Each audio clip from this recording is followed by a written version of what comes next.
Good day, everybody, and welcome to the Safeguard Policy Review Update.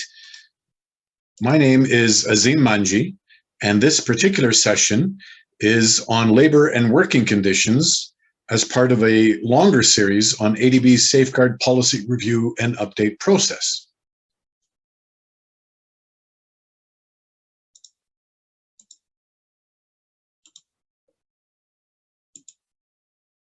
Before we actually start, a few gentle reminders. Firstly, if I could ask all participants and stakeholders to please introduce yourself in the meeting chat box by typing your name, designation, and the organization you represent. You may also wish to right-click on your name as it appears on the chat box and retype your name, designation, and organization there as well. As this is an open consultation, we ask that you join from a quiet, distraction-free area. Please ensure your audio and video are working, but remain off and your microphone muted when you're not speaking. To make a contribution, please virtually raise your hand on the Zoom feature to raise a point when called upon by the moderator. Of course, we want to hear from everyone, and as this is a joint consultation with DMCs, civil society, and non-state actors, we wish to particularly encourage the voices of government who have been recently underrepresented in these consultations. So everyone's participation is welcome, and we particularly encourage the views of government and DMCs, including, in particular, implementing agencies and executing agencies. I'd also like to remind all stakeholders to please be respectful to others joining in this conversation. Please be conscious of time as per the agreed agenda and as per the direction of the moderator. Before we actually start, may I please restate ADB's commitment to meaningful consultations. This Safeguard Policy Review and Update is in Phase 2 and is intended to provide an opportunity for stakeholders like yourselves to express your views and opinions on the ADB's environmental and social safeguards. This needs to be done in the most meaningful and safest manner. So stakeholders like yourselves are encouraged to articulate your project-related inputs and concerns, as well as experiences during the consultation process.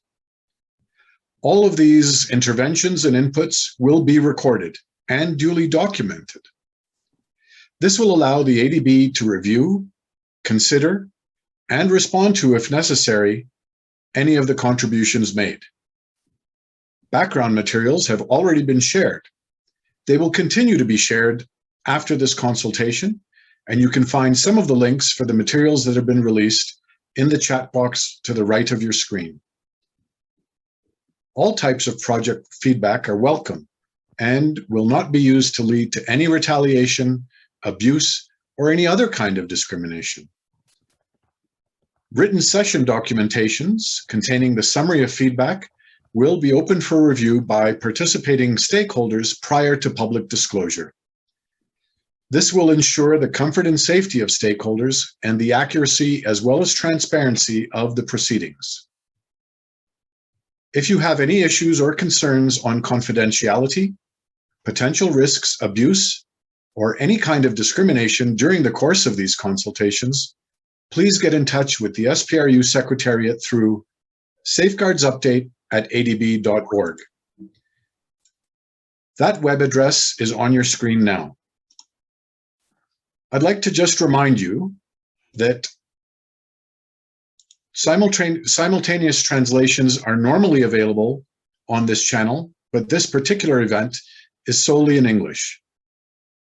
To raise your hand or make a contribution, just to the right of the share screen icon to the bottom of your screen is a reactions button. If you click on the reactions button, you will see an emoji for raise hands.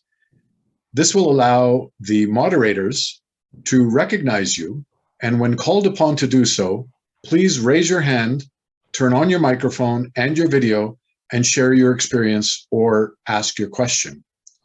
You may also decide to make your contribution through the chat box to the right of your screen. Going into the agenda, very briefly, we will first hear from the Safeguards Director, Mr. Bruce Dunn, of the Sustainable Development and Climate Change Department. Mr. Dunn will then hand over to session 2, which is facilitated by Heidi Eer-Dupuy, the Senior Social Development Specialist with a particular specialization in labor, again, from SDSS, Sustainable Development and Climate Change Department. Ms. Dupuy will provide an introduction and a background on the Labor and Working Conditions study. Co-author of the study is Mr. Jay Wagner, a labor consultant, who will offer sessions 3A, 3B, and 3C, providing an overview on the purpose, scope, and process of the study, as well as key study findings, and concluding with recommendations. That will lead into a break that we will have, and the break will resume with a brief poll or a description of where you can find the link to respond to the poll, as well as a moderated question and answer session by Mr. Gelson Garcia, the Senior Stakeholder Engagement Specialist on the Safeguard Policy Review and Update Process team. Finally, we will hand back to Mr. Bruce Dunn, who will provide a summary of the discussions, as well as a wrap-up and a way forward of where the policy review and update process will go from now until April 2022.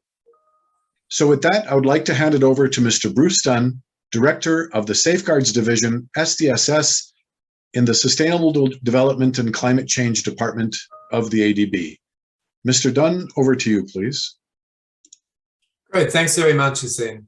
And good day and welcome to all of the participants joining us today. It's my great pleasure to open this session, this regional consultation on labour and working conditions with governments and non-government organisations and civil society stakeholders from across North America and Europe, as well as many joining also from parts of Asia today. I see that we have about 22 registered participants today, excluding ADB participants, that are joining from about 14 countries. This adds, actually, we had an earlier consultation today, Asia time, which we had about 67 participants joining. So glad, a little bit smaller in this session, but we're glad that we've got all of you joining. I see most of the participants for this session are from non-government and civil society, although we do have a number of government representatives as well. And also see that we have the International Labour Organization joining one representative, which is of course very welcome given the topic today on labour and working conditions. So let me again thank all of you for joining. It's really great that you're spending your time, you have interest and time to join us for this topic. It's very much our goal to make these consultations inclusive and meaningful for all participants, and we're looking forward to your active engagement in the session. So please stay through. We've got some initial presentations for you, but then later we're looking forward to hearing your views. Now, for those of you that are joining for the first time some of these consultation sessions, this event is being held as part of a series of consultations to inform the update of ADB's 2009 Safeguard Policy Statement, or SPS as we refer to it. The update of the SPS was launched in August 2020, and this followed an evaluation of the policy by ADB's Independent Evaluation Department. And the update process is expected to be implemented over a 2.5-year period, with approval of the policy expected by March 2023. That's when we're aiming to take this for our board consideration. The process is involving a series of analytical studies, and there will be consultations linked to these studies, and they're covering quite a wide range of technical and thematic topics, today, of course, on labour issues. In addition, we'll be holding what we're calling deep dive sessions with selected developing member countries, giving us an opportunity to have more focused discussions at a country level with governments, but also with local civil society participation. Plus, we'll be organising focus groups on different topics and some consultation with affected people. So there'll be many avenues for engagement in the process. Now, if you're interested in further information, you'll find on our website a background paper setting out the approach for the policy update, as well as a stakeholder engagement plan. And we'll be dropping the links in the chat a little bit later on if you've not seen those. Now, for today's session, of course, we're focusing on labour and working conditions. And just to introduce a little bit on the topic, currently ADB has requirements for the implementation of the core labour standards within ADB's 2001 social protection strategy. And these are further developed in ADB's core labour standards handbook. In addition, the safeguard policy statement has some specific requirements within our prohibited investment list that makes it clear that ADB financing should not be used for any activities that would be involving forced labour or child labour. And requirements related to the core labour standards are also specifically included in ADB's project legal agreements. Now, as ADB is developing the new policy, we're considering carefully if labour and working standards should be integrated with other safeguards. So at the moment, apart from the prohibited investments list, we don't have the core labour standards included in an integrated fashion with the rest of the safeguard policy. As I said, it sits outside in the social protection strategy. However, of course, many of the multilateral financial institutions or multilateral development banks have now got labour and working conditions integrated within their various policies that cover environmental and social performance or related aspects.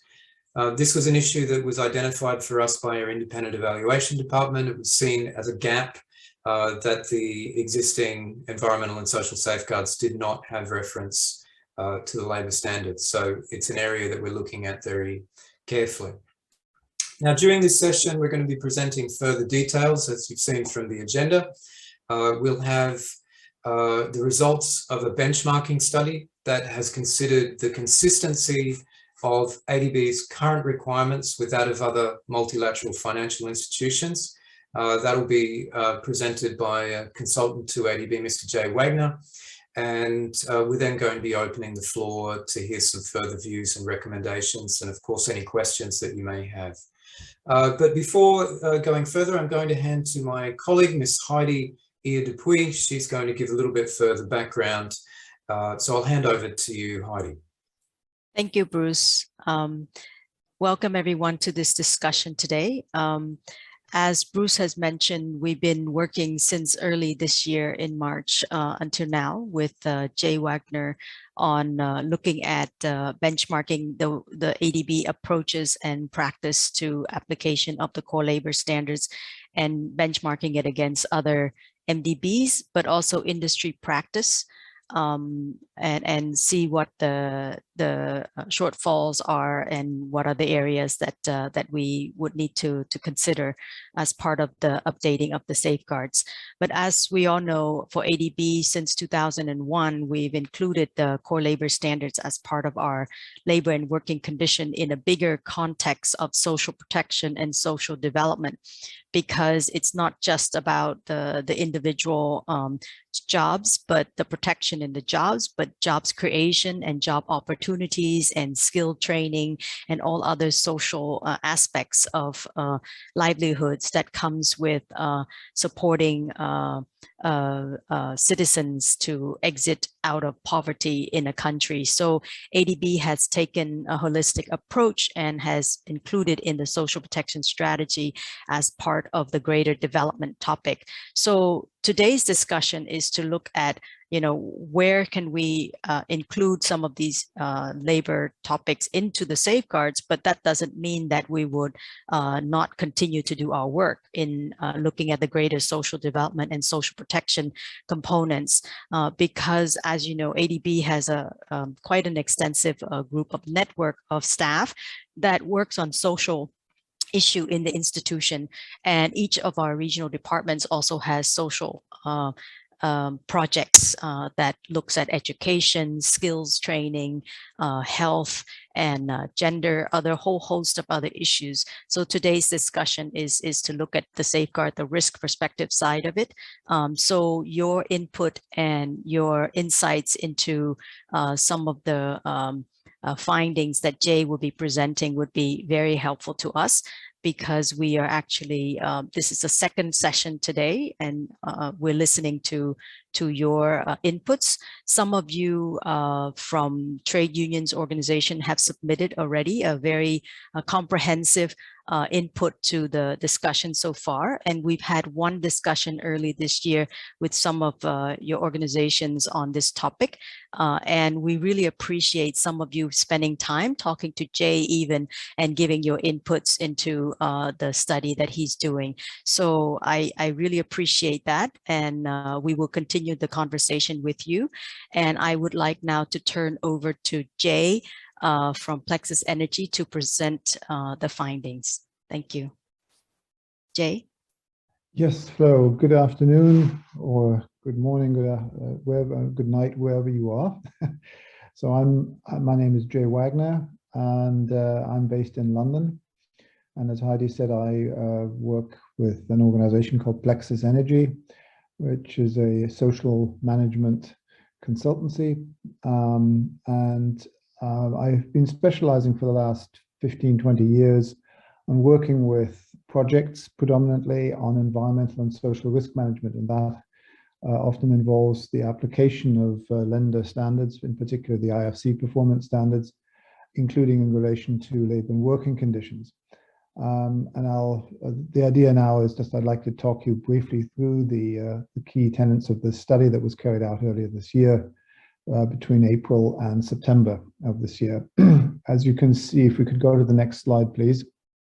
As you can see from this slide, we reviewed a variety of ADB's safeguard and policy documents. Some of them already been mentioned: the 2009 Safeguard Policy Statement, the Social Protection Strategy, the Handbook for Poverty and Social Analysis, and of course the Handbook on Core Labor Standards, along with a host of other internal documents that ADB uses within projects.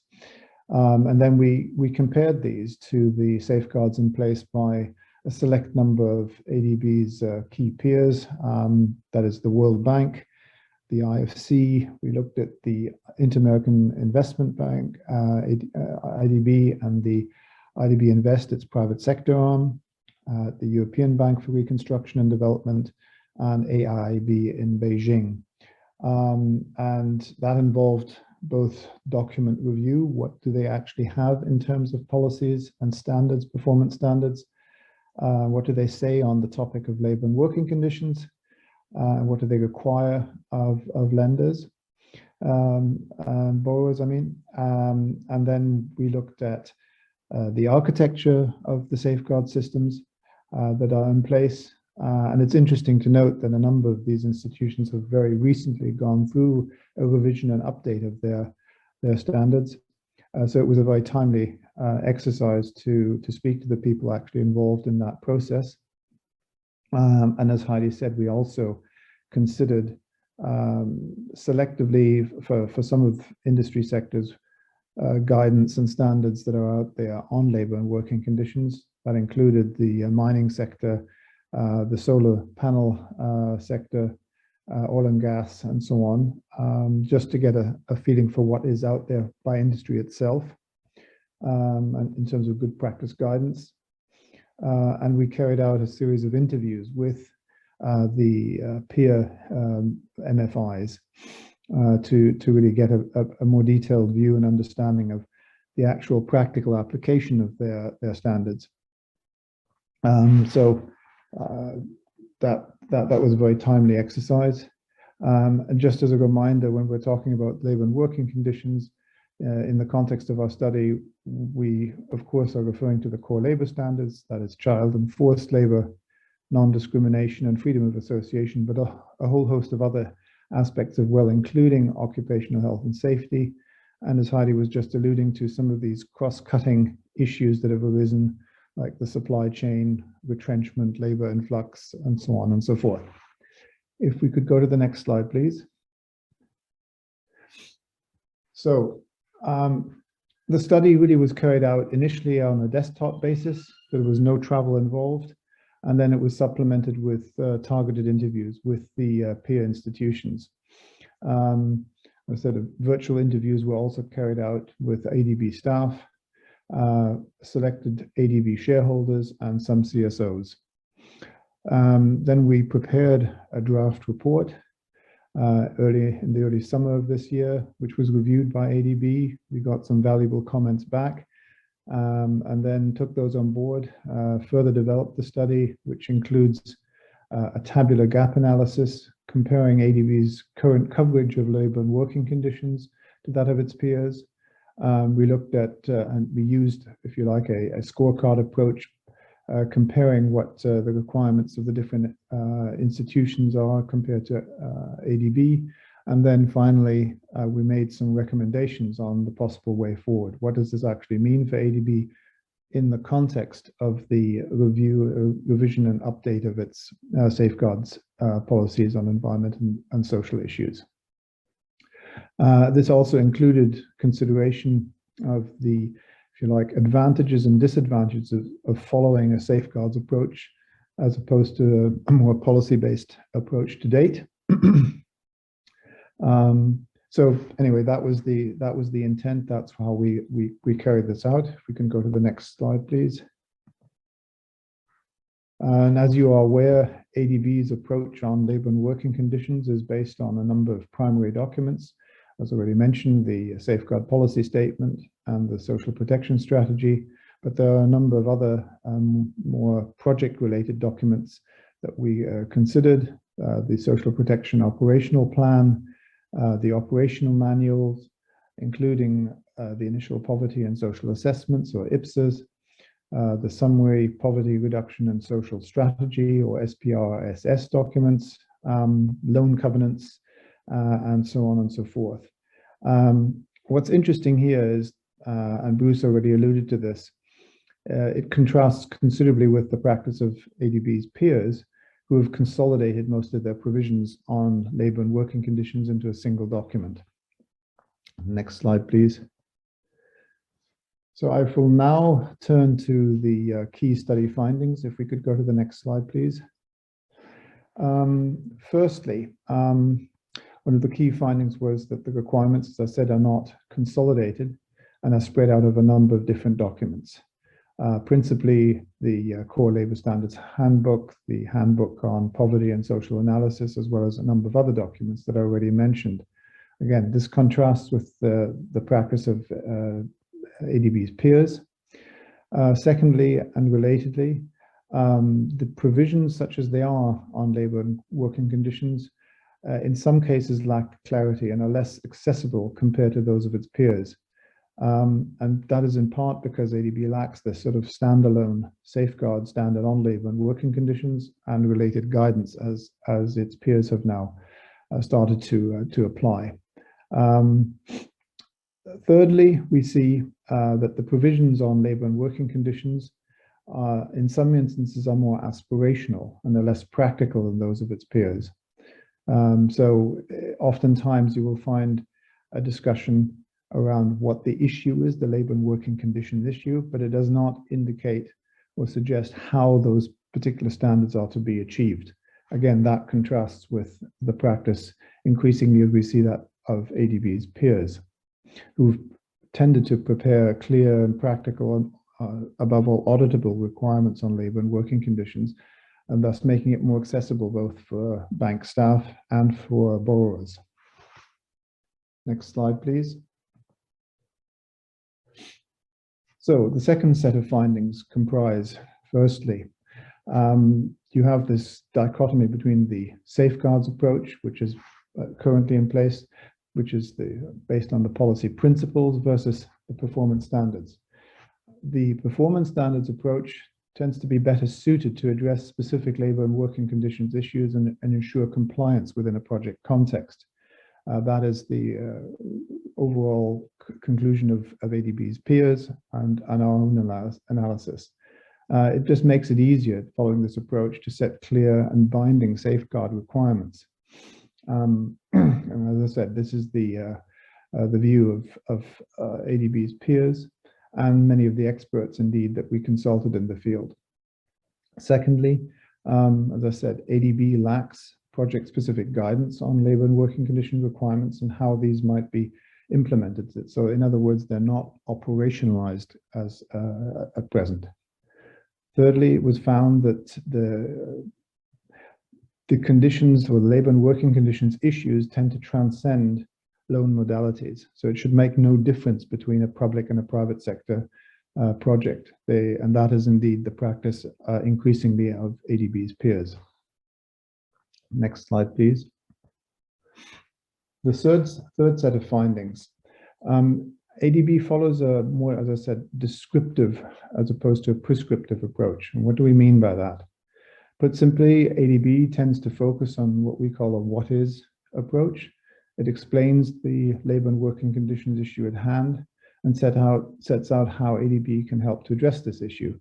Again, its peers tend to have much more prescriptive approaches with a focus on how to address this issue and how you should apply the standard. The language used by ADB's peers is also more binding and conveys the point that the core labor standards are not optional. Thus, you tend to find language such as musts and shalls in the standards as opposed to the shoulds of the respective safeguards. Thirdly, whereas the IFC, the World Bank, the EBRD, and the IDB tend to put the onus of managing and monitoring labor and conditions on borrowers and on projects, ADB does not allocate clear responsibility in this case. And where it is mentioned, it often falls to ADB or ADB staff. Next slide, please. The fourth set of findings can be summarized as follows. Firstly, there are gaps and omissions in ADB's coverage of labor and working conditions, especially when it comes to cross-cutting issues. For example, vulnerable groups, worker grievance mechanisms, labor influx or migrant workers, gender and gender-based violence, and the supply chain, which has become very much associated with forced labor issues in some countries. These cross-cutting themes reinforce the importance of labor and working conditions as a key issue in project finance and sustainable development. And while there may be implicit reference to the core labor standards and the safeguards, it was found that this is not sufficient to ensure better labor and working conditions outcomes. Secondly, in terms of the potential for ADB to harmonize its approach on labor and working conditions with that of its peers, it was found that the absence of a consolidated and up-to-date safeguard addressing this issue is becoming an obstacle to co-financing with other institutions, which is increasingly the way these projects tend to be financed.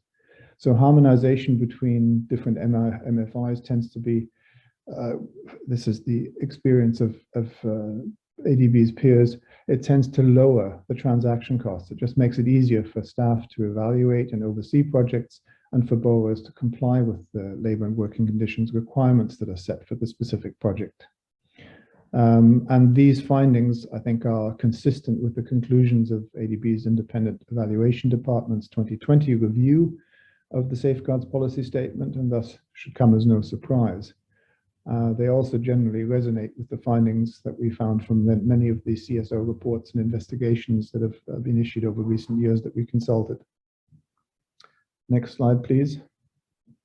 So I'll now briefly turn to the key recommendations from this study. The first recommendation is that ADB should update the Safeguard Policy Statement, and it should opt for a standalone labor and working conditions performance standard similar to that of IFC's Performance Standard 2. This will allow ADB to consolidate its provisions on labor and working conditions and thus provide greater clarity for both staff and for borrowers. In so doing, ADB needs to investigate the resource requirements to make this transition. The experience that other institutions have had in recent years that is a good yardstick for this, but there's a considerable amount of investment that needs to go up front into doing this. to facilitate this transition. That means upscaling or upskilling of staff, training for consultants and for borrowers. But the finding was also that these costs tend to rapidly come down over time. So ultimately, these costs can be offset against the benefits and lower transaction costs for projects. The second recommendation is that ADB should understand what steps are needed to effectively implement and roll out the standalone labor and working conditions performance standards. Consideration also needs to be given to developing effective indicators to help ADB evaluate the effectiveness of the new labor and working conditions safeguard. Thirdly, ADB needs to make sure that the language in the performance standard is more definitive, using terms such as must and shall. Next slide, please. The fourth recommendation. Alongside a standalone labor and working conditions performance standard, ADB should prepare operationally focused labor and working conditions guidelines, guidance notes, and/or tools for borrowers. This aspect has been found to be very effective by ADB's peers. Fifthly, alongside these measures, ADB will need to build capacity, as I mentioned, internally, and strengthen the skill set of its staff and consultants in this area. Initially, it may be useful for ADB to carry out a review of the technical expertise that is required to make this transition. And once this is done, a capacity building and training program might be beneficial. Here again, ADB can learn valuable lessons from its MFI peers who have recently undergone such a transition. And finally, recommendation number 6, ADB should review the extent to which the core labor standards are ratified and implemented in ADB's key operating countries and establish where there are gaps, as this will help with targeting resources going forward, including in relation to capacity building with borrowers. I will now hand back to ADB and stand ready to answer any queries you may have. Thank you very much. Thank you, Mr. Wagner, and thank you, Bruce. As we now move to have a short break, we will have some guiding questions flashed on the screen. And these are just an indicative array of questions that you may wish to probe further and ask questions to Mr. Wagner, Heidi, as well as Bruce on the policy specifically, as well as we offer an opportunity to share your experiences from an implementation or even policy perspective that could better inform the resulting safeguards policy and the update. Prior to actually doing that, I'd just like to offer the opportunity to present you with a little bit of a question that we will ask you later, but during the break, you may wish to think about it a bit. And that is, how can the ADB further strengthen the consultation process? Are there things that the ADB can do to better engage you, better solicit advice, input, feedback, and experience from you as stakeholders? Because ultimately, that is the purpose of these consultations. If you have an idea about that and wish to share 3, 4, 5 lines on your experiences, you will see on the chat box a Menti link on the right-hand side of your screen. You can either click on the link, or if you already have the Menti app downloaded or installed on your device, the questionnaire code is 851-32768, and that link will be open long after this particular consultation session, so feel free to respond to it throughout your day. We will collect the responses, consider them, and strengthen the stakeholder engagement process as it runs to about April 2022 to improve these consultations based on the feedback that we receive. At the top of your screen, you will see a countdown timer, which shows you how much time remains in the break, but we will also have music. So as the countdown timer reaches or approaches 0, you will know that it's time to return to your screen. As well, if you hear the music fading, you will also know that it's time to return to your screen. At the resumption of this session, we will have a facilitated question and answer session by Gelson Garcia. But until then, let's all take a bit of a stretch break and see you back here in about 5 minutes. Thank you very much.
Thank you very much and welcome back.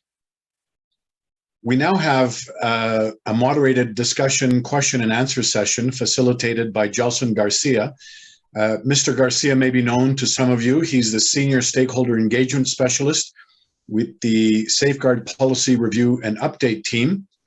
I will now turn the floor over to Mr. Garcia and would just like to remind participants that not only can you turn on your mic and your video when requested to do so, but can also share your experiences and questions by typing them into the chat box as well. So Mr. Garcia, over to you, sir. Thank you, Azim. Can you confirm if you could hear and see me clearly?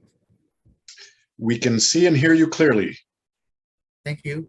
So good day, everyone. I think good evening from Manila, good morning in the US, good afternoon in Europe. Thank you all for participating. We value your feedback. This is the second of the series of three series of regional consultations on labor and working conditions.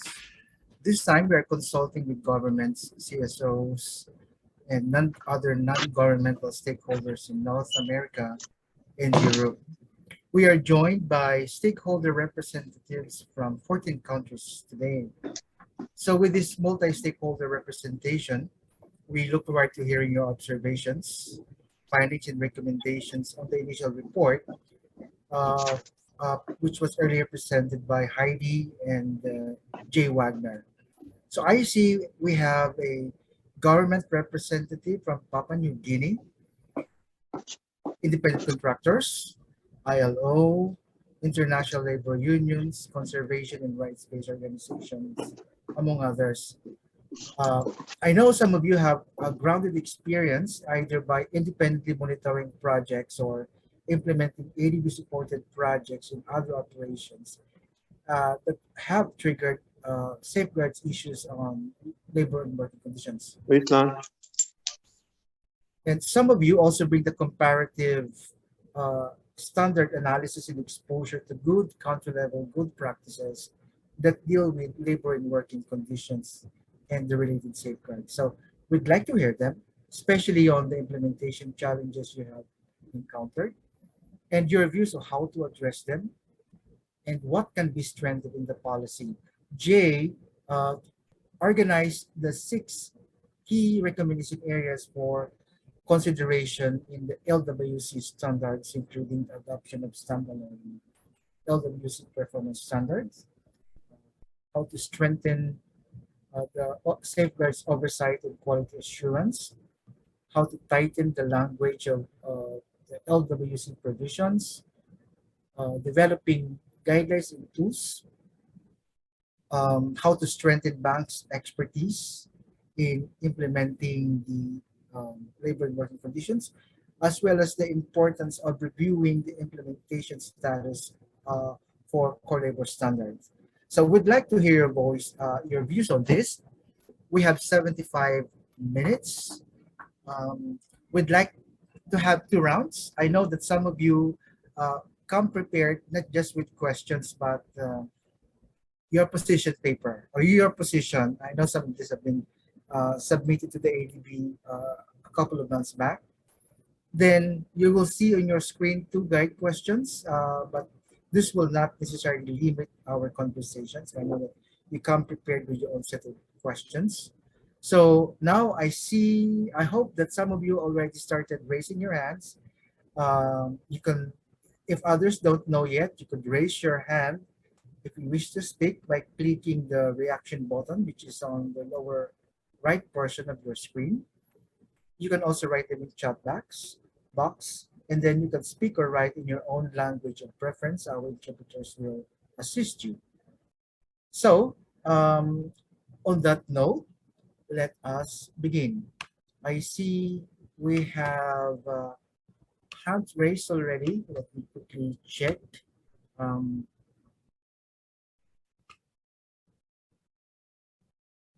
Do we have a hand raised, Jennifer?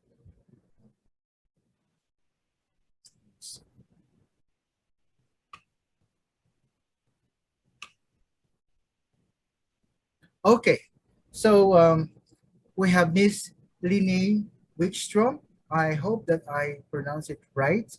Linnea, if you could identify yourself and also unmute yourself, please. It's your turn. Thank you.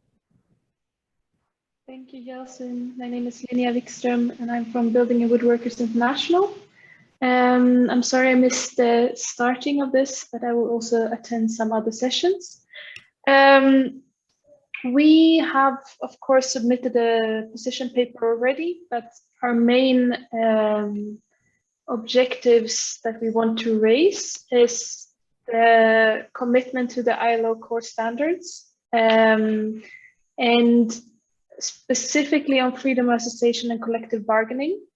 In many of the other bank safeguards, you see that there's a clear prohibition for the other elements of the core labor standards, but when it comes to trade union and collective bargaining rights, they're typically protected just under national law, and therefore there's a difference between the different implementing countries.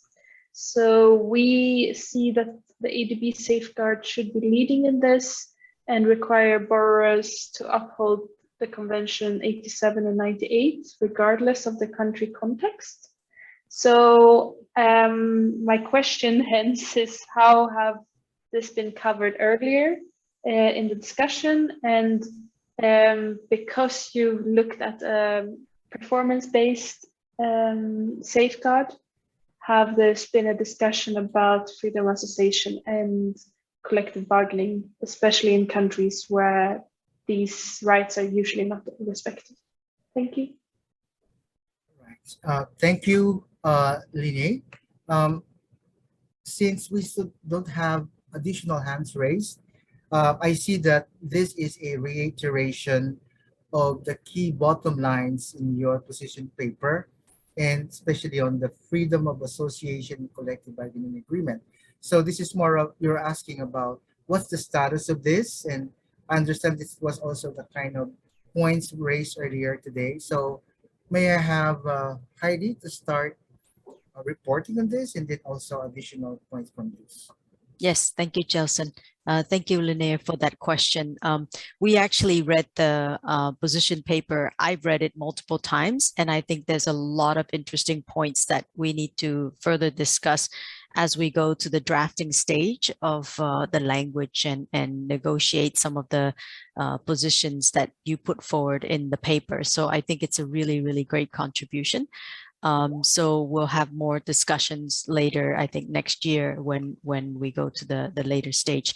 But with respect to Convention 87 and 98, currently ADB contracts of work actually has the freedom of association and collective bargaining language in all the contracts. It is one of the requirement in ADB loan documents, although there are some, I think only a few, where it's not mentioned. But in the event that it's not mentioned because the country negotiate what goes into the loan documents, in the few events where it's not mentioned there, we actually I checked in the loan documents and the contracts, and it does have it in the contract, because what's important is that in the application of the contract that be implemented. In the loans, I think there's 1 or 2 countries where it doesn't have it mentioned.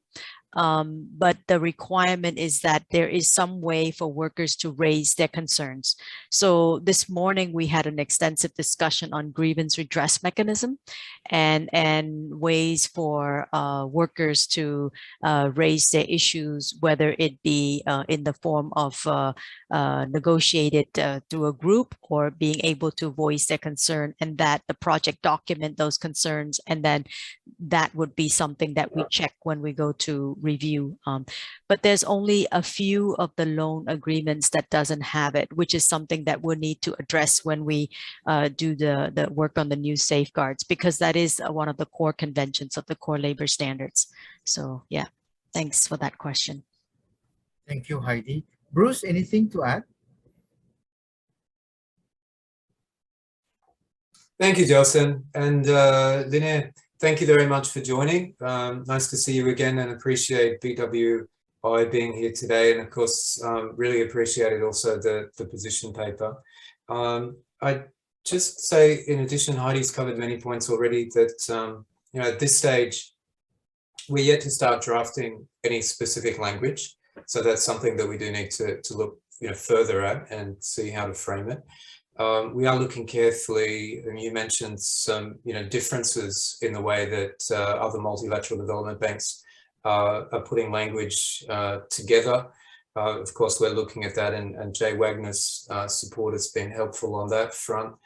I'm interested there also if you've got perspectives on which policies you see better language in that you think is more appropriate.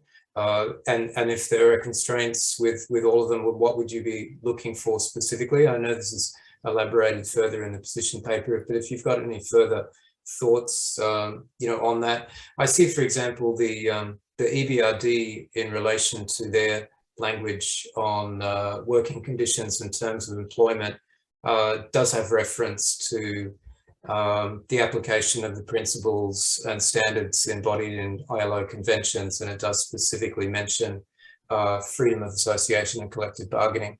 So is that the sort of language you're looking for, or is there other language? You know, happy to hear further from you on that. Thank you very much.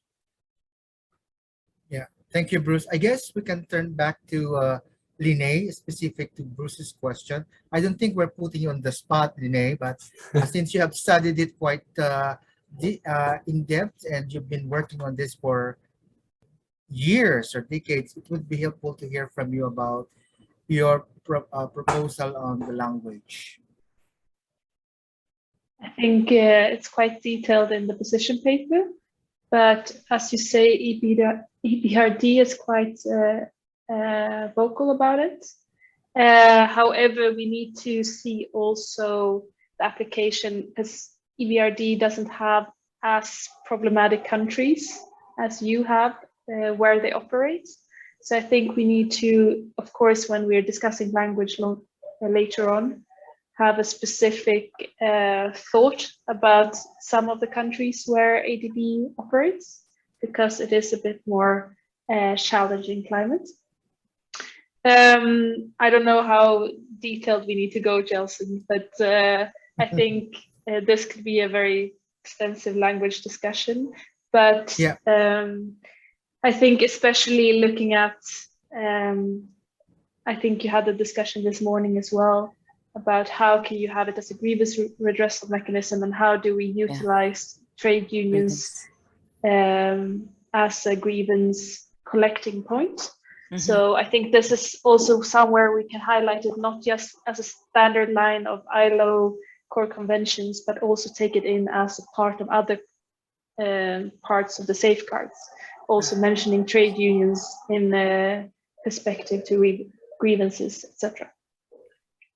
Yeah, in addition, I think, Jelson, in the position paper, it said that the IFC standard, because it was established quite a few years ago, it actually, the performance standards too said that the employers would not interfere or prohibits workers from joining unions and all that. But the EBRD language says that actually you have to inform the workers, right, that they have the right to do this. So it's a bit one step forward, saying that, you know, informing workers that they have a right to form groups and actually negotiate for their own economic situations. But I think what's really important at the heart of this is that the question is, will worker have a voice?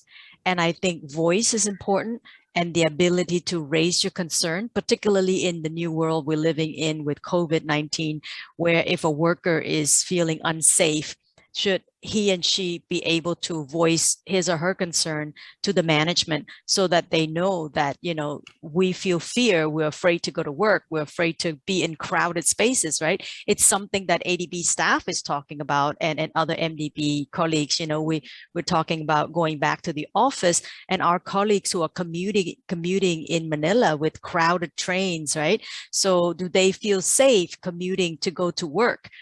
Given that the space is so limited in a train when we ride the trains and the buses in Manila. And so, you know, this is something that once workers has the ability to voice that, then a workplace can be safer. And actually, this is the foundation of it, I think, more than the forming unions. And I think the purpose is actually to negotiate on for better health and safety, and for living wages and things like that. And I think that that's important, is to create space for workers to raise their issues. Yeah. Back to you, Jelson. Thank you, Heidi. I'd like to assume that most of the participants are still warming up. And so, so we're going to give them a few seconds, I guess, and then, but feel free to interrupt me, no? Okay, so I've seen Miss Margaret Motas. So over to you, ma'am. And also, please introduce yourself. Hi, I'm Margaret Motas. I'm working for the ILO in Geneva. And thank you very much for giving us the opportunity to join this regional council. It's really important. I mean, you know, of course, the ILO is a specialized agency mandated to set and supervise international labor standards. We consider the safeguards policies of international financial institutions a very important means of ensuring that workers engaged on the projects benefit from decent working conditions that protect their rights and health and safety. And it also demonstrates that to project participants and communities how fair treatment of workers contribute to positive development outcomes.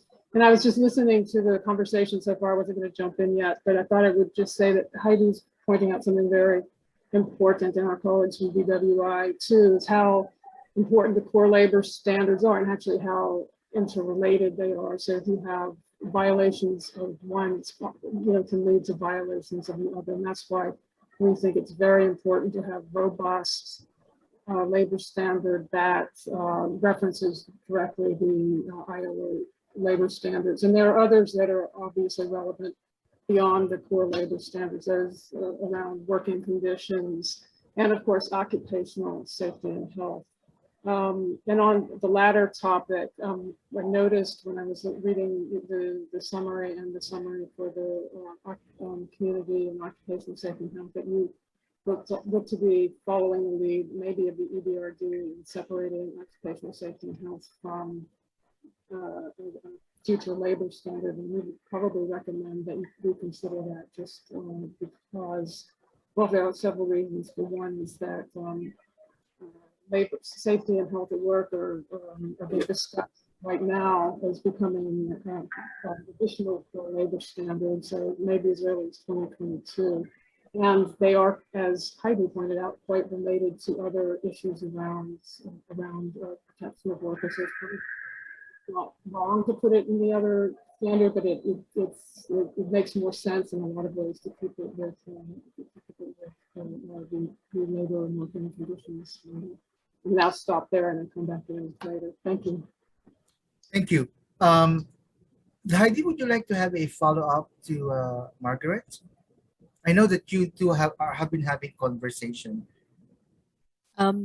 Not necessarily, but just to point out that right now we're actually considering looking at, I think there's later during the week, we'll have a, or maybe next week, is the discussion on health and safety.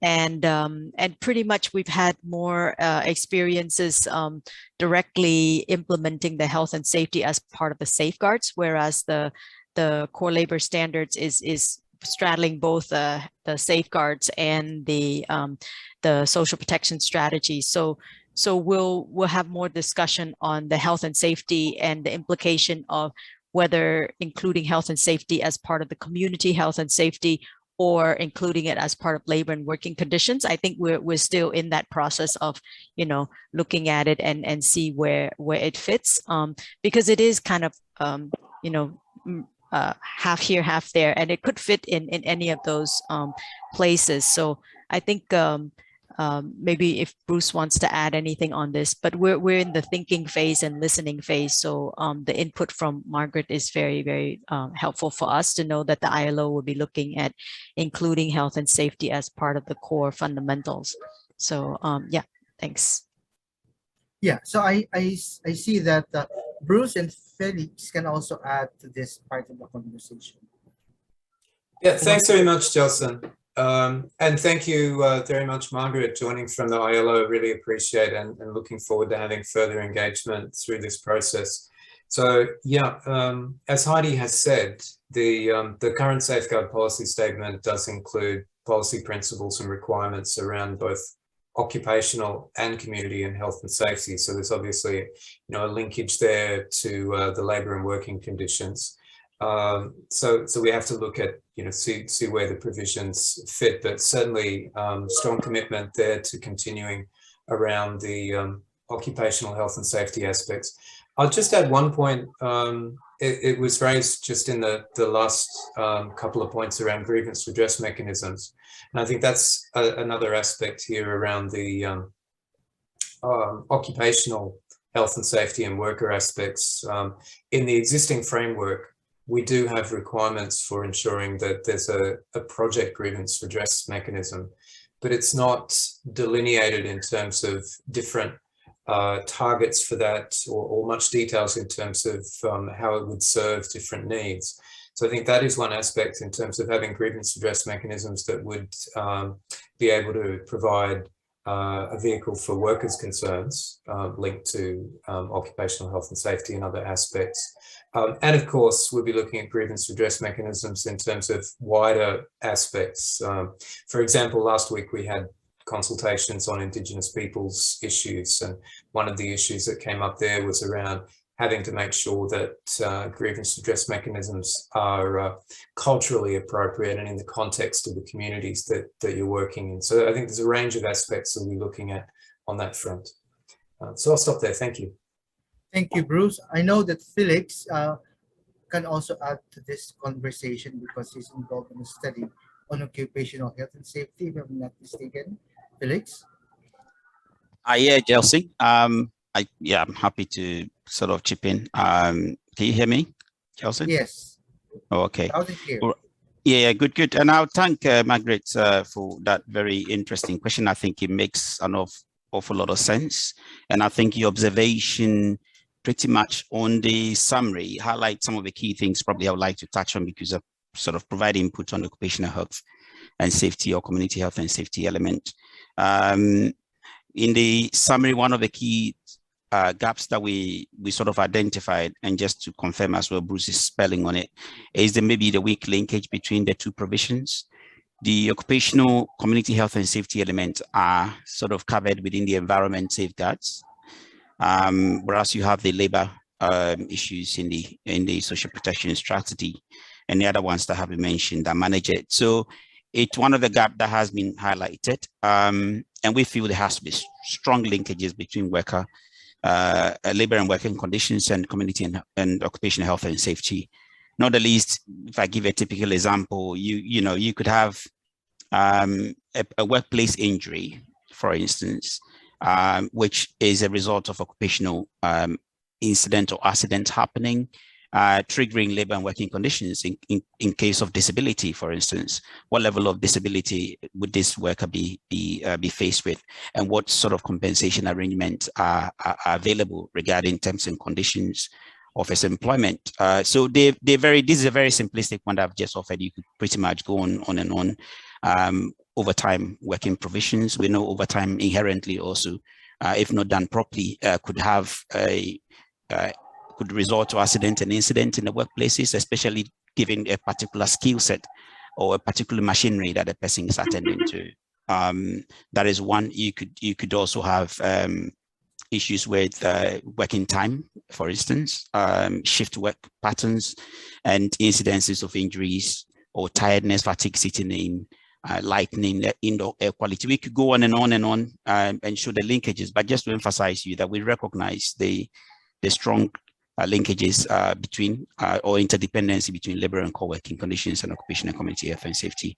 And the intention of the safeguards would be to expel or to scope out elements where we can then harness the synergies between the two in terms of its implementation. And if you're happy, you can attend Thursday's presentation, which is entirely on occupational health and safety. You can see this issue as well being talked about. The issue of which architecture we're taking, whether it is EBRD, World Bank, or IFC performance model in terms of the separations. If you've had a chance to look at it as well, you will see even those that have labor and working conditions, there's always a placeholder. You look at the World Bank one, you look at the IFC PS2, there's a placeholder for occupational health and safety. It's quite very, very brief. And then they talk about community health and safety restriction into major infrastructure work, which in itself also is a gap. So there are many things, and at the end of the day, we'll probably take one that is fit for purpose and future forward looking at well in terms of changes in the landscape. Thank you, Yeltsin. Thank you, Felix. Thanks for highlighting the linkages or the strong connection between the labor and working conditions and the occupational health and safety, which are also part of the consultations that we will be undertaking until next year. So I know that Line has some additional point. I will call you later. Meanwhile, I will call Mr. Spencer Nelson from the Global Labor Justice. You have the floor, Mr. Nelson. And also if you could introduce your organization also for other audience. Go ahead, thanks. Sure, so my name is Spencer Nelson. I work as a staff attorney for Global Labor Justice International Labor Rights Forum. The organization works on a variety of global labor issues, and in particular, we've engaged frequently on IFC-funded projects, working with Performance Standard 2, and often in Southeast Asia.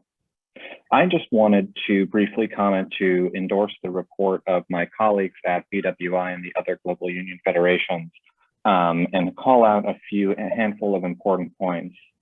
One thing I would just like to reiterate following up on Linnea's question is the importance of international standards as opposed to national standards. There's a lot of dispute in any given case as to what the national standard will be. There is difficulty assessing it because of the position of the ADB assessors. ILO standards have a lot to recommend them. And then secondly, I just wanted to emphasize, as the report does, the importance of quick and decisive remediation measures in matters of labor, just because it's very easy for employers to poison the well and create intimidating atmospheres and environments in which the freedom of association is limited. Lastly, I just wanted to note the importance of monitoring. As the position paper calls out, there should be a way for ADB to note the employment outcomes of people who have been engaged on ADB projects, and that also will help funnel resources and attention into monitoring of the resolution of labor complaints.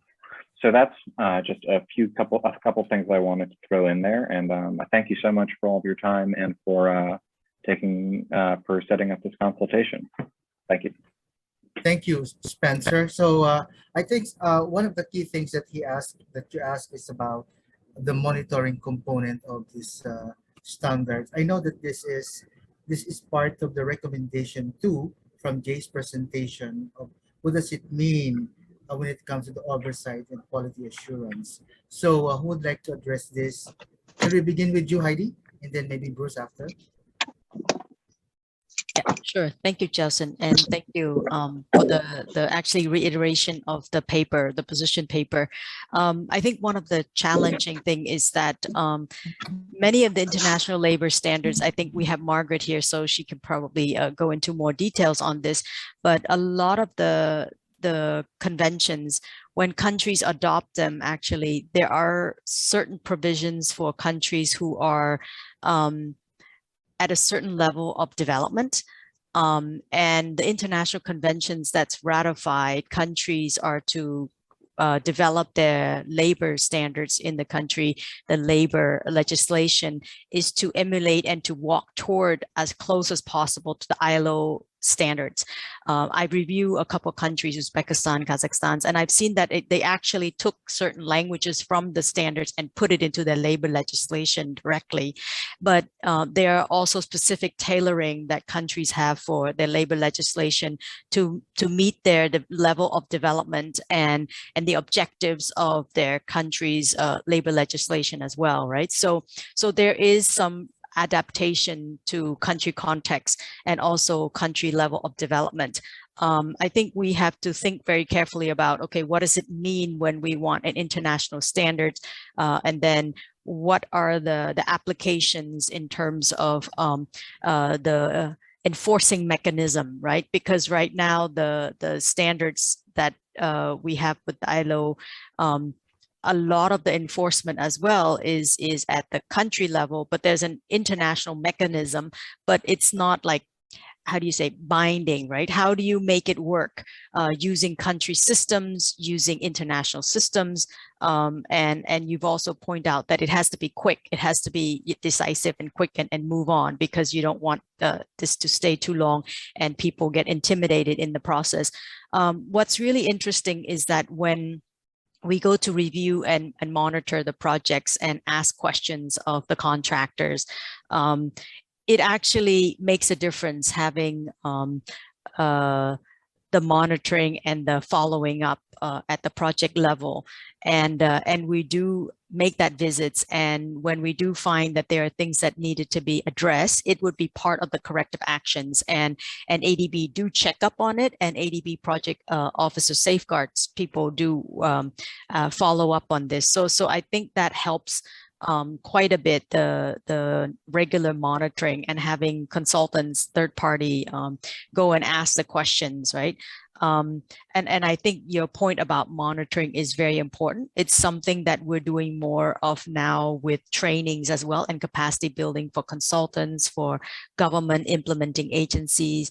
And it really helps when we couch it in the context of we're helping to strengthen national labor legislation implementations, and at the same time helping countries to meet international standards. And we have to be understanding that it is a process, and that advancement toward the international standard is what we're all striving for. And I think that's something, my understanding of it, because there are countries at different levels of development, for example, with child labor, right? I think in Bangladesh, it's 15 years old and above, they can work. In even construction sector, I was surprised to see. And it's probably the context that, okay, this is a country that's developing and they still have ways to go. But what the government needs to strive to do is to show advancement and progress toward eliminating child labor. But it's not going to happen overnight. And I think the standards do recognize this, and there are rooms for countries to work toward positive improvement, and that's what's important. So that's really what we'll be discussing, and identifying what's the right way and what's the right level, and that's further discussions. I think we'll have more discussion with developing member countries as well, to identify step for ADB safeguards to take on. So thanks for raising those questions. Any additional retort, a quick retort from you, Spencer, before I move to other point from Line? No, that was great. Thank you for all that information. All right, thank you. Okay, Gelson, okay, Bruce, sorry. Gelson, yeah, I was going to come in on a couple of points I think maybe haven't fully covered just from Spencer there. Just wanted to add, firstly, one point in addition to Heidi. So, of course, being able to implement a consistent benchmark of international standards is, I think, one of the tenets actually of our safeguards. And in other aspects of our policy, we do look at consistency of, say, national requirements in comparison with international standards or good practices, and with an approach to try and apply whichever is more stringent. But of course, challenges with implementation come where the gaps are largest. I think that's one of the points also that Heidi's pointing out. So that's something that we need to work with. In that context, though, our existing project level legal agreements do already have provisions that the borrower or the client should ensure that the core labour standards and the borrower's applicable laws and regulations are complied with. So there's coverage of both. However, I think that the key point that Heidi's also pointing out there is in relation to that gap and the challenge of also implementing under those circumstances. Now that is something that I think, you know, project level obviously need to focus on, you know, substantively, how do you address that? But it's also a broader process of engagement, which is more longer term and aspirational, I think, which many of us, I'm sure, would share in terms of building capacity at national levels and helping to reform, you know, essentially the labour market and consistency with international labour standards. So I think that sits sort of on the side as well, that longer term aspirational agenda, in addition to the safeguards. But thanks for raising that. That's certainly something we'll look at in more detail. The other aspect, Spencer, thank you very much for raising. You made a point also about, just going back to my notes, around remediation. And so that's well noted. I mean, I think there's a number of tools that we need to look at or maybe revisit and strengthen. One is, of course, good monitoring allows you to have that information accessible, and the grievance redress mechanism, I think, is particularly important there, to be able to have a vehicle where workers can you know, provide their concerns and try and have them addressed as quickly as possible, and then be able to elevate them. We have a number of standard tools, though, in the case of you know, really non-compliance with our existing safeguards, which goes from firstly identifying the issue, then requesting your borrower or client to develop corrective action plans. And then where that's not able to be addressed quickly, then you need to start ramping up measures, including things like stopping disbursements until you're able to address that. So there's a number of measures there. The other issue you mentioned was in terms of you know, threats of intimidation, and that's certainly always a concern. Something that we don't have within the context of our existing policy, though, at the moment, is a specific provision in terms of reprisals. So that's another area that we would like to look at and of course welcome inputs on. We've got some language in other documentation within ADB, for example, within our anti-corruption and integrity policy, provisions around whistleblower protection, which have got you know, requirements against reprisals.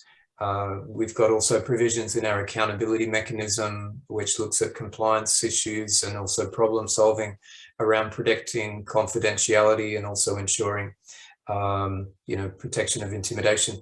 But it doesn't come across into our broader safeguard policy. So that's another aspect that we'll look at. So you'd mentioned that, Spencer, so I just wanted to cover that as well. Thank you. Yeah, thanks, Bruce. I know that Margaret raised her hand. I'd like to think this could be an addition to our response to Spencer. So Margaret, you have the floor, please. And then Lily, I will call you after. Thank you very much. I'm actually going to respond to Heidi on the issues around the interpretation of the national. Sorry, Margaret. Sorry to interrupt. If you could speak closer to your mic, and also if you could speak a little slower so that our interpreters could really catch up with you. Thank you. I'd just like to respond to Heidi's comments about the transferring of labor standards into national law. It's an important and difficult topic, and we're aware of that. A country that's ratified an ILO labor standard has a treaty obligation to implement it. Now, yes, there are gaps between ratified standards and what national law says, and this is an issue we know with our discussions with other multilateral development banks. However, I mean, you mentioned child labor. You do have the possibility to have a higher standard in terms of the core labor standards. They should be the higher standard. Child labor is one of them. There is in the minimum age convention 138, you can set the age, according to the stage and development to 15, 14. But some banks have set a higher age, 15, 16, 18. So, and that is, as long as the core labor standards remain the sort of the minimum baseline for treatment of workers, that's fine. But yeah, again, we can have a discussion on this about national law at any time, but I think it's an important point. Thank you. Thank you, Margaret. And I know I asked this question to Heidi before. So Heidi, back to you again before calling Lene. Maybe for the sake of others in the room who are not well familiar with this, without naming names, how many developing member countries in the ADB have yet to ratify the ILO standards, please? There's actually 8 conventions. The universally ratified one that every country ratified is the one on worst form of child labor, the 182. But the 138, the child labor one, that one is quite well ratified as well for ADB member countries. Overall, the 4 areas of the core labor standards, most of ADB member countries have ratified. The challenging one is actually the freedom association, collective bargaining, and then some on equal remuneration. So those are the 2 I think would be has gaps here and there. But overall, if I look at groups of countries, the South Asian countries tend to ratify most of the conventions. The Central West countries tend to ratify most of the conventions. Southeast Asia, like Cambodia, all of them are ratified. So you can look, and by groupings, I have a checklist that I keep, and so there's a few here and there that have not ratified the equal remuneration or discrimination and freedom association. Those are the 3 that's actually has gaps here and there, but overall the ratification are there. And I think in terms of country legislation, I had a discussion with our ILO counterpart from the labor standards, and they said, legislation wise, it's pretty good. It's the implementation gaps that we have to be concerned with, because there's challenges with each country not having enough labor inspectors and needing more funding and capacities and those kind of things for labor inspection. So the implementation is a bit challenging for countries. But I think in terms of country legislations, I think overall they're working toward the international standards. Some are better than others, but overall it's closely aligned to the ratified conventions. So thanks. Thanks, Heidi, for responding to that quick test.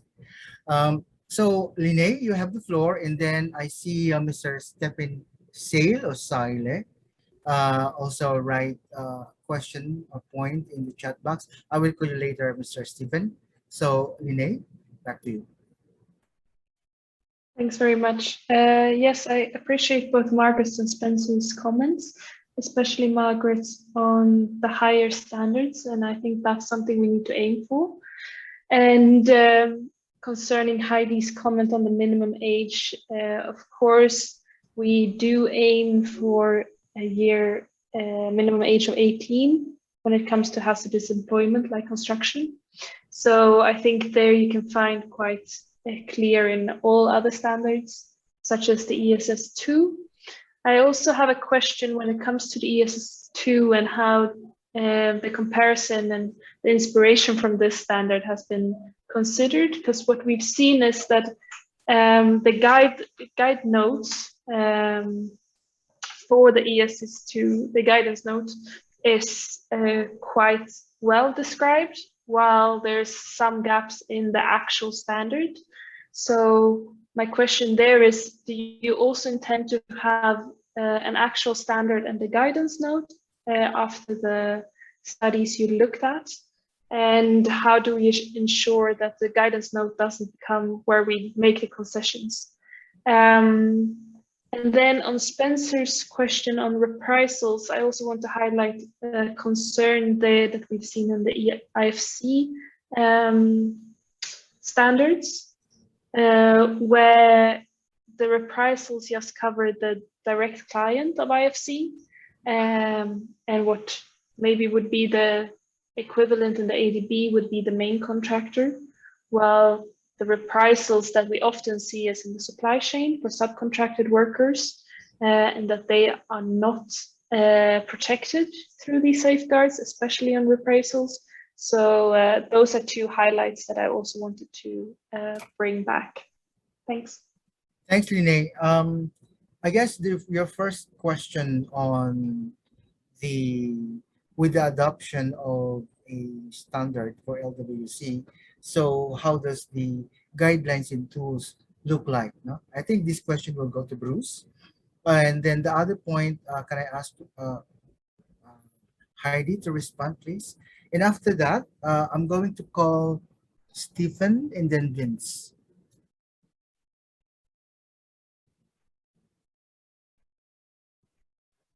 Okay, thank you very much, Gelson. Thank you again to Lene. So yeah, on question of policy versus guidance. So we are looking at both. It makes sense to be able to have consideration of both areas as you develop together. Of course, we're yet on this particular standard area to start drafting. So that's something we need to look at in further detail as we move ahead. The process there, we're looking at them together, and this is something we actually need to deepen further. Maybe Heidi can speak a little bit about the current scope, but we're planning to do more work on this as well. But process moving forward is that we expect to do some co-development of both the policy and the guidance materials, but we will take the policy forward first to our board for consideration. Then we're going to spend probably up to another 12 months to do further work in terms of the guidance materials. There's also a number of documents that we prepare internally. There's an operations manual, staff instructions, and then for the specific borrower requirements, there would be guidance notes that would be prepared as well. So we will need some more time to develop those. They would need to be in place before the policy becomes effective. And we will disclose those for further inputs from stakeholders before they're finalised. So just to cover that. Yeah, I'll pass over to Heidi for further comments. Thank you. Heidi? Thank you, Bruce. I think the scope of work actually is quite expansive. 2 years may not be enough, Bruce. Can we have more years? Because actually, you're right. The guidance notes, the training materials, the internal materials like OM and SIs and operation manuals and all that for staff. However, we did develop a core labor standards e-learning this year, and we do have already an internal guidance that we use for application of the core labor standards. But we would have to improve on it, make it fuller and actually more comprehensive if we are to cover more of the issues that Jay had highlighted that we need to address, such as labor influx and others that is currently the gaps. But it would come with a whole suite of guidance for staff as well, and the training capacity building. It's from what we've heard from the World Bank, it's quite a big endeavor to roll out the training and everything. So looking forward to a lot of work coming up. So Linnea, you and I will be discussing some more of the collaboration. Maybe there's more knowledge and opportunities for us to collaborate on some of these training opportunities. The question on reprisal is actually, as Bruce mentioned earlier, we currently don't have that. The closest we come is actually our whistleblower protection. OAI, Office of Integrity, has a, I think, I don't know if it's a policy or a position on that.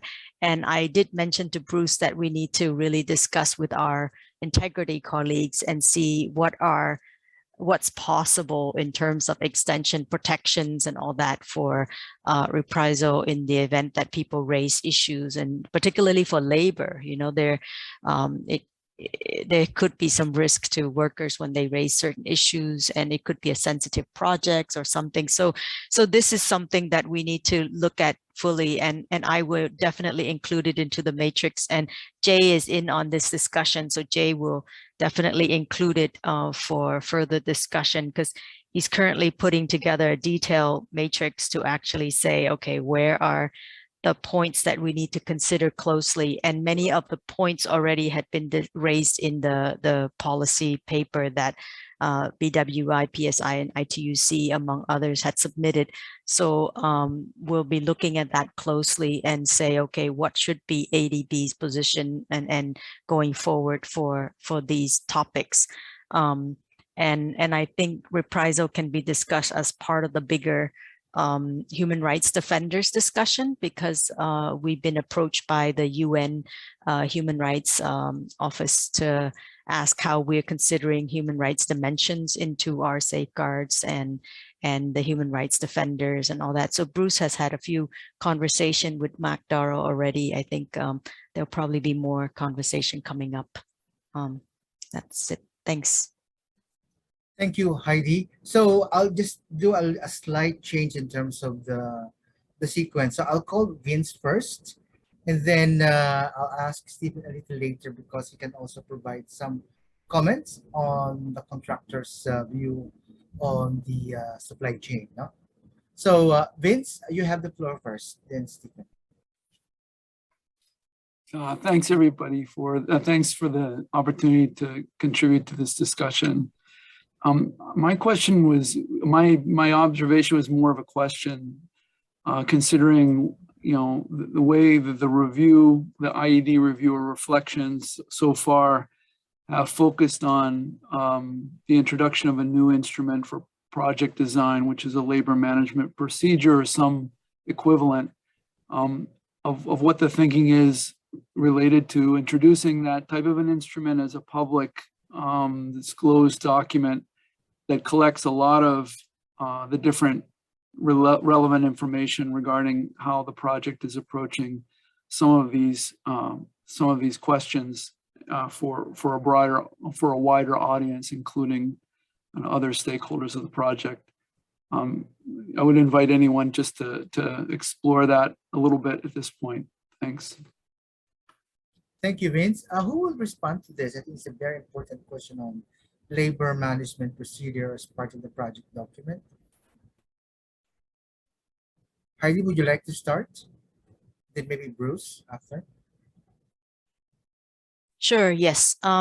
Actually, it's very important. What Vince pointed out is actually a site-specific labor management, and that actually includes health and safety as well.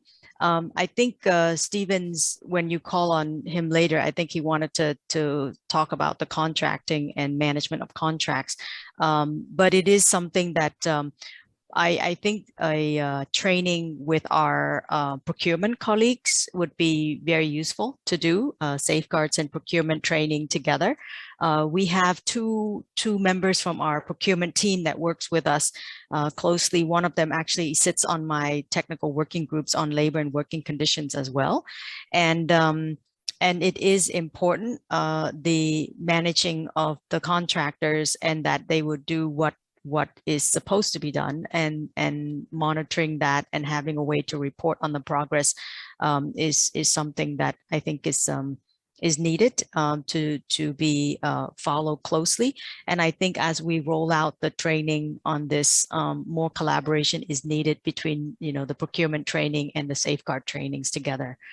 Because it goes hand in hand. It's about management of contracts in the end, because as we know, the conditions of the contracts is written squarely in the contract documents, right? And how do you make it stick? And that's important, reiterating the point of that and bringing it home. That's why when we roll out the training with the implementing agencies and project implementation units, the labor training is something that is appreciated. So we're working with various operation colleagues to see if we can conduct more trainings of the project borrowers and what the due diligence are with respect to labor. So yeah. Thanks. Thank you, Heidi. It seems to me like we're having like a preview of a very highly technical focus group discussion, which is important. A lot of technical details there, but quite essential in terms of the implementation of this LWC standards. So may I now call on Stephen? I know that you have written a very important point on supply chain subcontractor. Over to you, Stephen.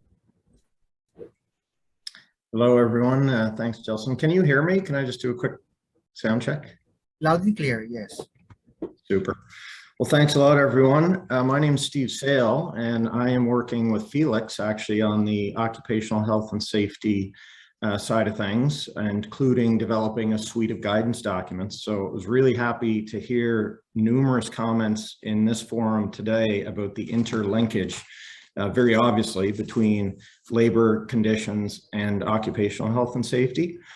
Particularly when Mr. Wagner outlined his 6 recommendations, what was ringing in my head is this challenge of down the supply chain, where it makes sense when you think about it. The majority of the work that's done on a project, literally at the coalface, so to speak, are by subcontractors.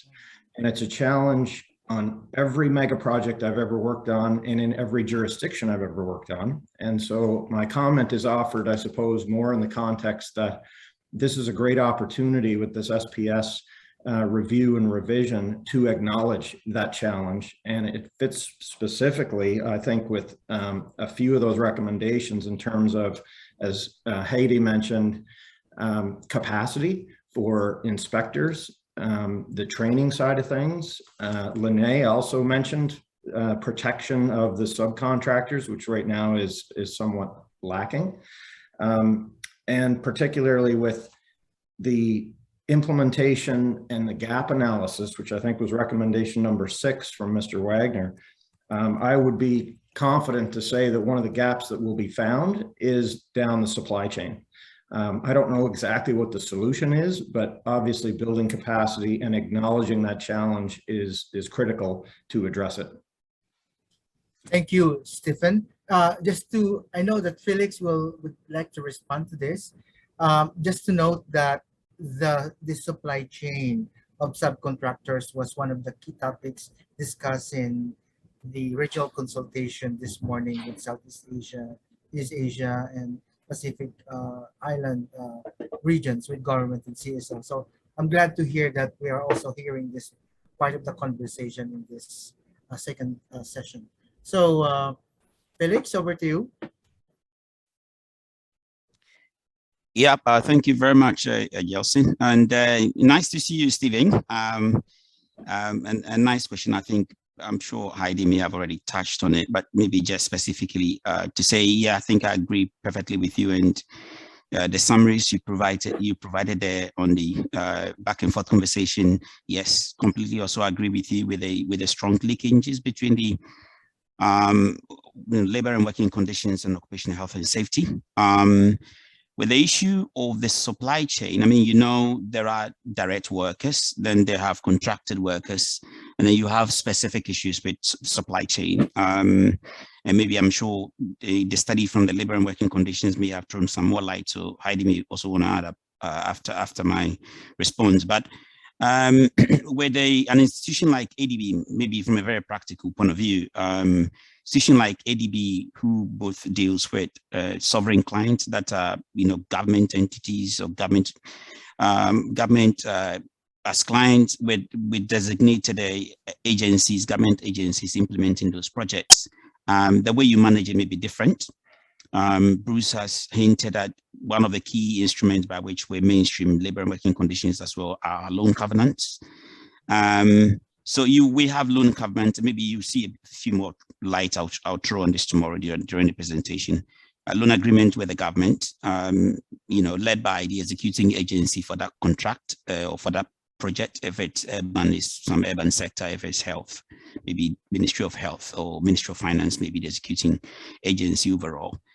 And then the contracts, you know, bids submitted contract comes in. That's probably our entry point. And Heidi correctly pointed out that strong linkage as well between labor and working conditions and that of procurement. And that also applies to community occupational health and safety as well. So then the way you manage the subcontractor to a contract, depending upon the complexity of the project, is different. And there are many avenues or entry points where we could enter, and depending upon the complexity of the project and how it's been structured in terms of leverage, you can't really predict how you manage at this stage, even sometimes on best effort basis. With regards to our non-sovereign clients, then that also is different. But a lot of our non-sovereign clients, if a very, very big projects, may bring on board international EPC contractor who are quite very familiar with international standards. So you don't tend to have a lot of the issues there. It doesn't mean there's absolutely zero, but it's easier to manage when you have such EPCs on site. We tend to have problems a lot when we have local contractors, and then that's pretty much where down the supply chain lane you have issues.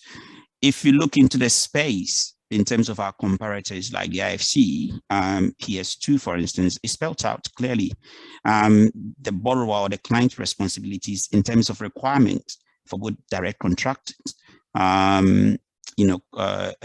contracted workers, and what the client's supposed to do specifically in the PS2 and in the policy, in the guidance book as well.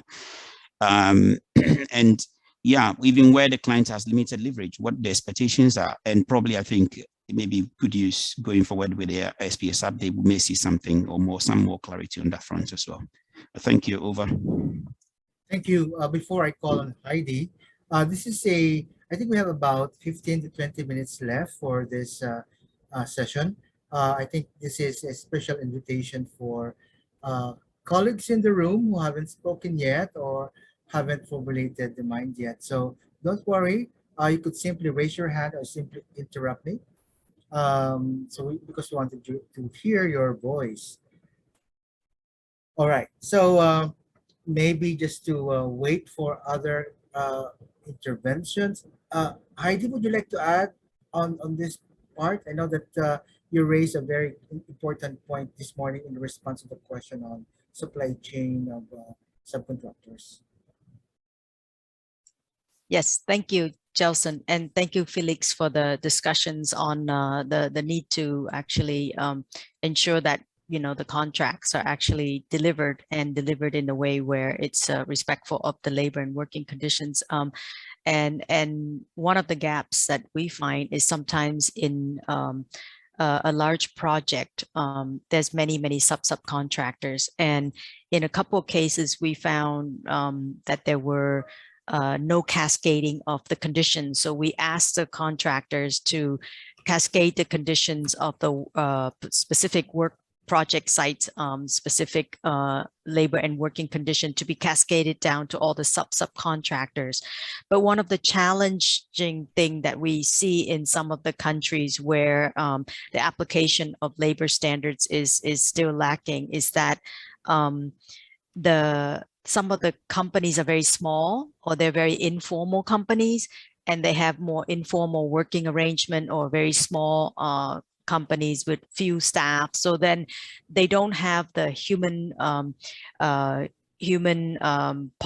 resources policies and all that. So we asked the main contractors to apply their human resource policy down to all the other subcontractors and sign an agreement with us. And then we go back to verify and make sure that the contracts that they have with their subcontractors include that.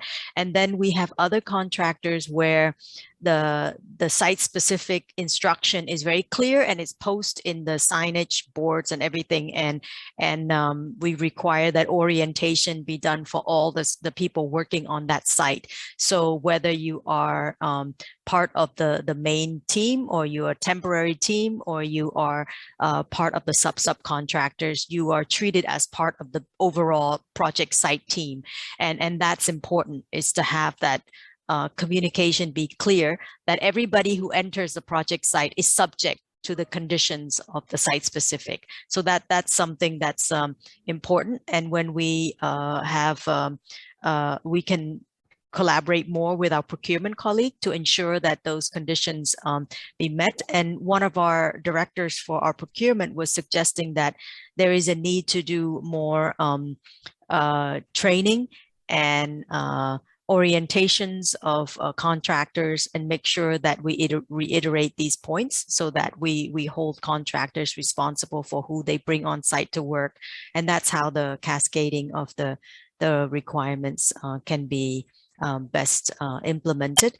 But the challenge is still there. I was looking yesterday at the ILO 2016. I think there's a mobile app that's developed by the ILO for forced labor, child labor check, and there's all these questions that you walk through as you go to the site visit, and you ask these questions and you try to answer these questions. And it's quite interesting to see what are some of the tools that's developed now, electronic tools and ways to help people who actually go and review the project site to see what to look for.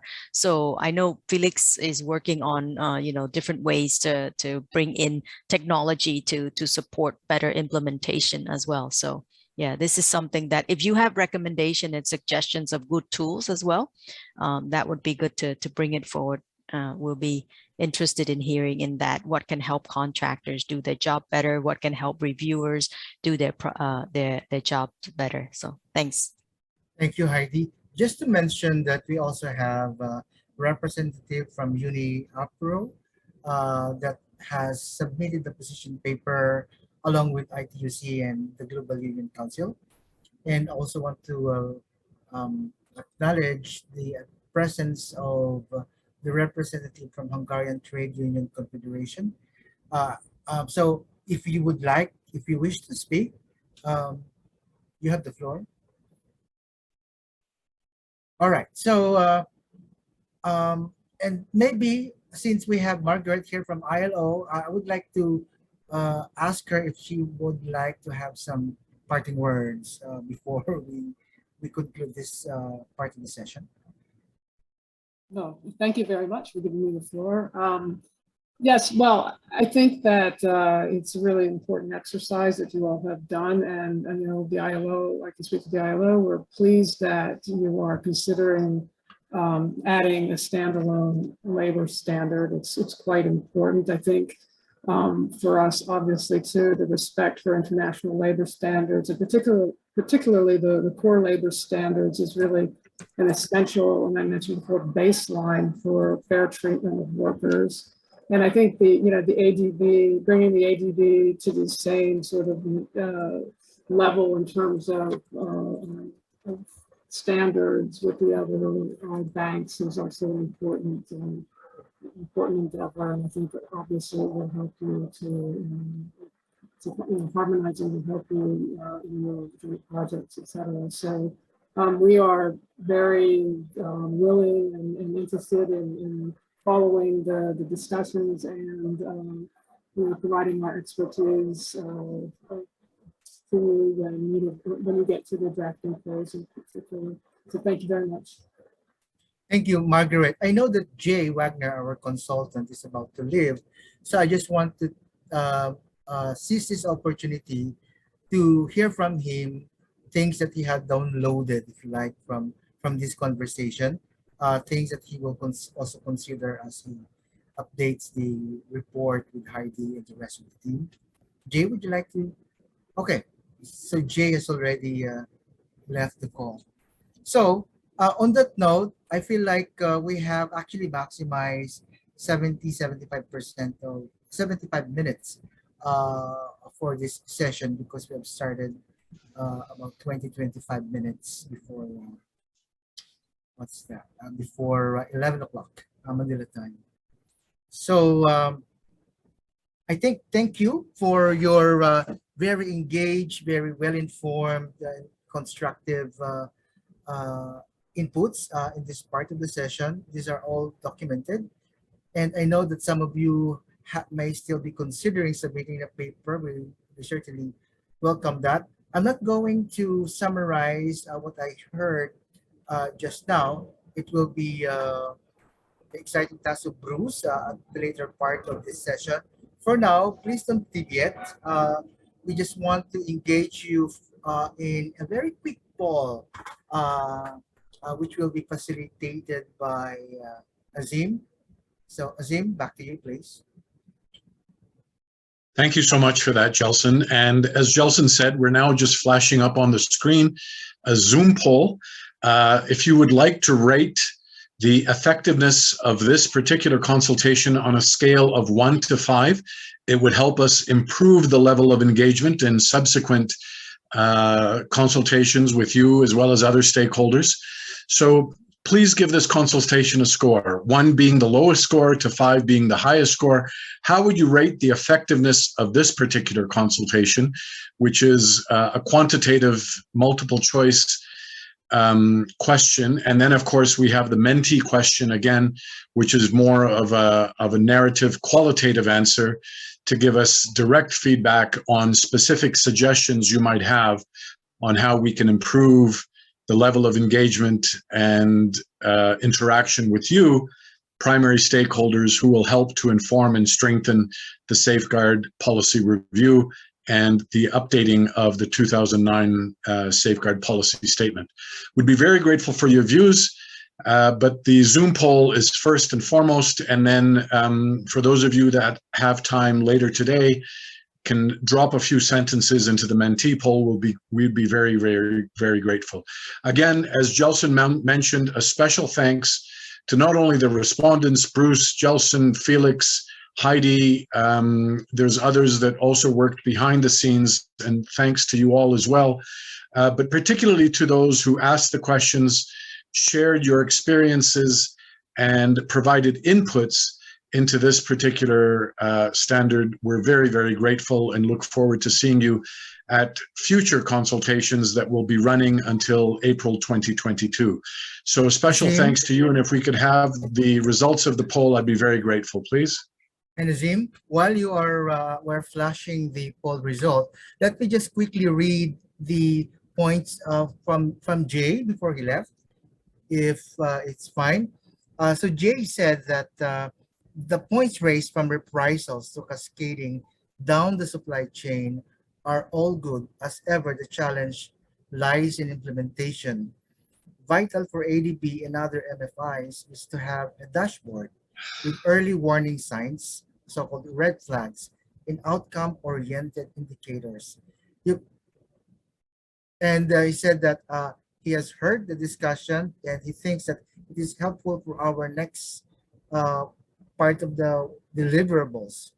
Same issue with the convergence with human rights. So that's from Jay Wagner. So thanks again for letting me interrupt you, Azim. Back to you. Thank you, Gelson. Those types of interruptions are always very helpful, so no issue at all. Can we please flash the results of the Zoom poll on screen?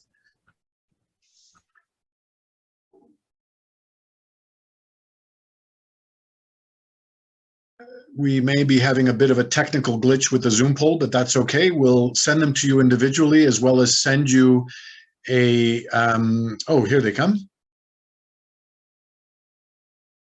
No one responded, it seems. Maybe there's a technical glitch with Zoom, but that's okay. We will send all registered stakeholder participants a post-event questionnaire, and if you could fill that out for us, that would be very, very helpful.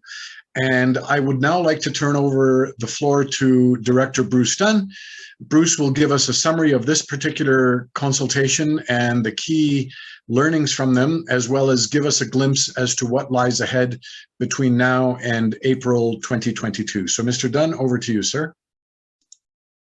Okay, thank you very much, Azim, and great thanks again to everyone that's joined today to share your views. Certainly appreciated the position paper that we've already received from a range of different union organisations. It's extremely helpful, and we appreciate the inputs and offers of support from others. You know, for example, Margaret joining from the ILO today. That's greatly appreciated. I mean, these sessions are really important from us. You know, we learn a lot from it. Of course, you know, we're answering questions, but we're, you know, learning as we go also from different views.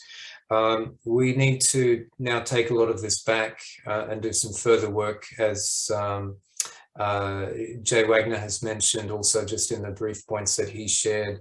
And the team at ADB will be reflecting and doing further stakeholder consultations. Of course, today we've been consulting, I think, mostly with non-government stakeholders, civil society and labour organisations. But of course, we'll be consulting with our developing member countries as well. They are key clients as well as with the private sector. So in the end, we need to take a consolidated view in developing the policy. Next steps for us will be doing that further consultation and analytical work. We'll then be making a revised paper available for disclosure, soliciting further inputs into that, and that's a precursor also to the development of the actual draft policy. And then, of course, we will consult on the draft policy itself, and you know, that I think will allow us to get into a further level of detail that we're not able to now. Now, there's a lot of points that were covered today, and it's maybe not possible to cover everything, but I'll just highlight a few points that were certainly really useful and important for us to look more at. One was the discussion around the importance of looking at international labour standards and consistency with the ILO conventions. National labour laws are certainly important, but it was noted that while across the region there is a lot of ratification, there is differences also, and even in the cases of ratification, there can certainly be differences in the national laws. So that is an issue. We did have some discussion also, though, that while there are gaps, there is a need for maybe a longer term progressive view in terms of building the capacity of developing member countries and reforming those labour laws over time and working with the clients to achieve compliance. So there's a number of issues, I think, sort of embodied in those points that we need to look more closely with and certainly consult on, including with our member countries. Implementation is another issue, and I think there were some important points there and questions raised around labour management plans, the development and disclosure of those, as well as contractor management and how to cascade that down, including to subcontractors, and how that can be implemented through the procurement systems, but also on site, and then the monitoring of that is also very important. Monitoring, of course, is another topic, and that was emphasised, as is the need for provisions around remediation measures. Grievance redress mechanisms, another topic we touched on, and this came up quite a bit earlier in the consultation that we had this morning, Manila time. We spent quite a bit of time talking about GRMs, and that was also raised in this session. And then lastly, I'll mention reprisals and the need for consideration of that in the revised policy. So that's just a small selection of issues now, but we'll be making a full summary of the session and then sharing that back with everyone that's joined. And the recording of this consultation session will also be made available through our website in due course. So again, look, thank you very much to everyone for joining. It's been really, really helpful for us. So I appreciate it, and looking forward to engaging with you in future consultations. So with that, I'll bring this session to a close. Thanks again, and take care.